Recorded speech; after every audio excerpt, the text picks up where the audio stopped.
Guys, today's topic is again a sad one. It's about watching a person who you love deeply fighting against a very serious illness. It's cancer, and to be exact, it's a brain tumor. And I've got the feeling that in the last years so many got sick on cancer. I don't know, some say it's a sickness of civilization, or it's some kind of natural selection.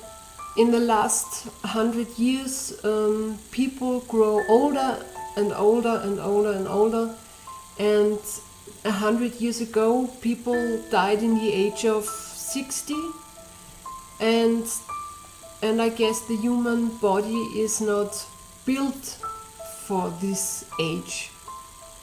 70, 80, 90. Cancer it's so mean. And I know there is very good medicamentation for many kinds of cancer, but there are many specific kinds where when you got the diagnosis you've got cancer, you have 6 months or a year to live. In the case of the person he's from my family, and he got the diagnosis, or he came into hospital about 2 months ago because there were problems with movement, and he felt numb in fingers and toes.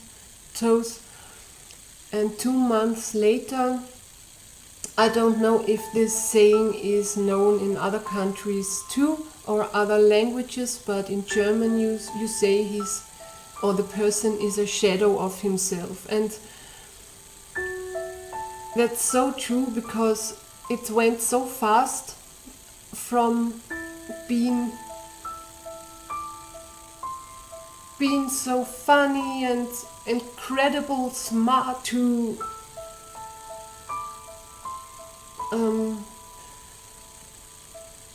being almost not here anymore.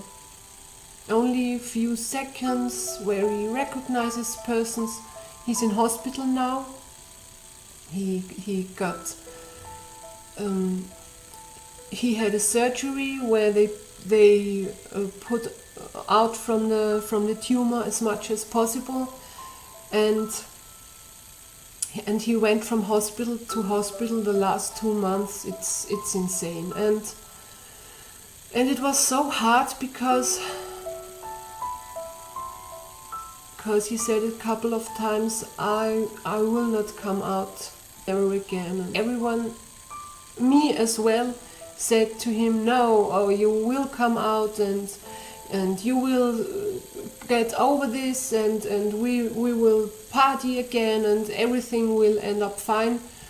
But in the end, I guess he knew it better, and I'm not sure if I helped him. Or if maybe he felt lied to. Everybody told him he will be fine, but it slowly got worse and worse and worse and worse.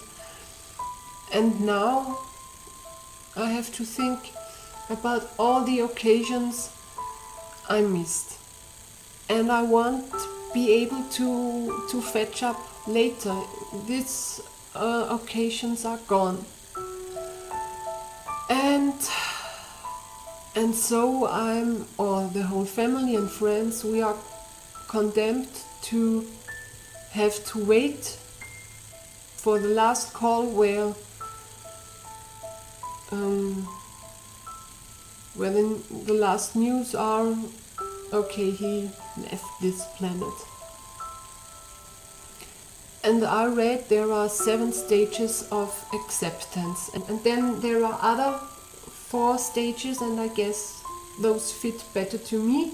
The first phase is the shock phase. The second phase is denial. The third phase is searching, finding, and let go. And the fourth and last stage is acceptance and a new beginning. Yeah. So there are different models of stages of acceptance, but with me it was shock. The second was denial. That's very true. And I guess I'm not free of this stage, even though it's almost the end of the travel in this case. Shock, denial. Yeah, and I tried to deal with faith. So, okay, I'm gonna be a better person if you make him healthy, and I will do this if and that if. You have to know I'm not religious. I mean, not really. I believe there could be something, but I'm not religious in a Christian way, or I believe in my own model of religion, okay? But I started to talk to some god or to some goddess, and I said, okay, please help him. Would you please help him? Don't do anything for me my whole rest of life, but please help him. And two days or 1 day later, I've got the news that his leukocytes dropped to the ground, and this made the body very vulnerable, because even the slightest cold can kill you, because your immune system is very, very weak. And when we visited him, it was only possible with some protection of the mouth, of some paper hat to cover the hair, gloves, rubber gloves, and a kind of plastic gown to shield the clothes. And this must be very, very frightening for the person who lays in bed, because, or imagine you lying in bed and you have to look up to everyone, and everyone is standing around you, and they wear this protection, and you can't recognize the people. You got a surgery on your brain. You got heavy medicamentation. Your whole condition is very weak, and then some alien people staring from up above down on you, and this can't be very comforting. Why is this happening to him? I mean, there are such big assholes in this world, and it's so hard, because still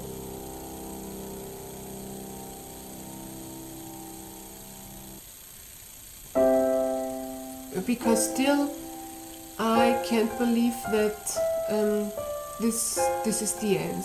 I mean, hey, miracles happen. They happen all the time. They happen all the time. So why not here, and why not now?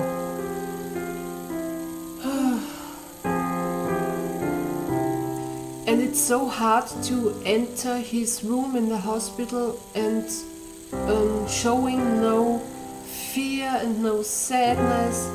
I try to be as positive as I can, because some say cry in his arms and tell him everything you want him to know, but I don't know what he's here, he's not there, he's still here, and I don't wanna cry on his chest and tell him bon voyage. No, because when he recognizes it, he must be frightened, and I wanna be positive.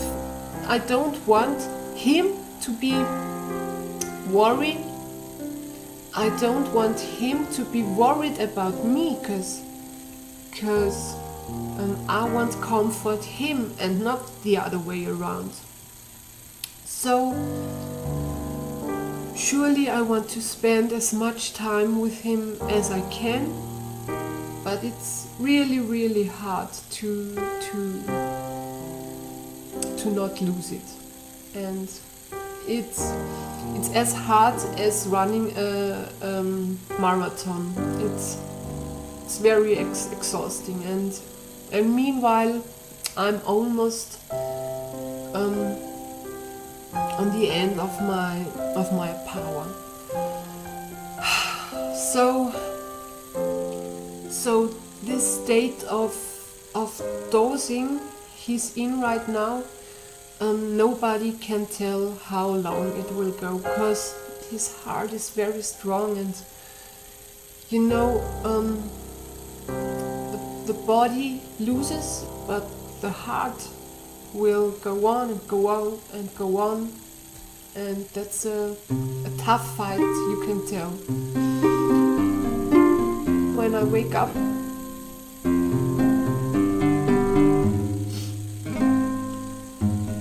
and right now when I wake up in the morning, there is a half of a second where I don't remember this situation now, and everything is fine and everything okay, and then bam, it hits me like a train, and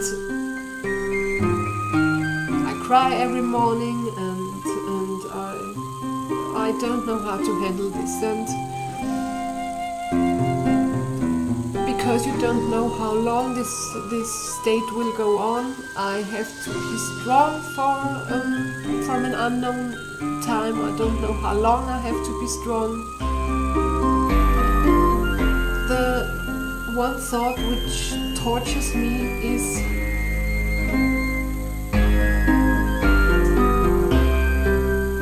that the person had some kind of nicknames. He has some funny nicknames for me, and only he called me that way. So special nicknames, and to know that I won't be these nicknames for anyone when he's gone is so sad. I guess what I'm doing right, I'm talking about it to my friends. I have certain friends, very close friends, and I talk to them, and they suffer with me, because some know the person, and others care about me, so they suffer with me, and so I know I'm not alone. But in the end, and especially at the end of the day, literally I am alone. So if there's anyone among you who can tell me what was comforting to you when you felt very, very bad, and you couldn't react like you normally would, and you couldn't respond like you normally would, and you were so weak, and what did you wish your loved ones have behaved, If you lost somebody to cancer, how did you handle it? Because right now,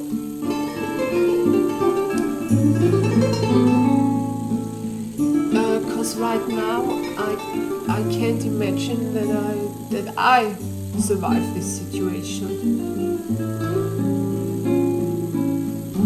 I hope you won't get in this situation, but if I send you power and strength from the depths of my heart,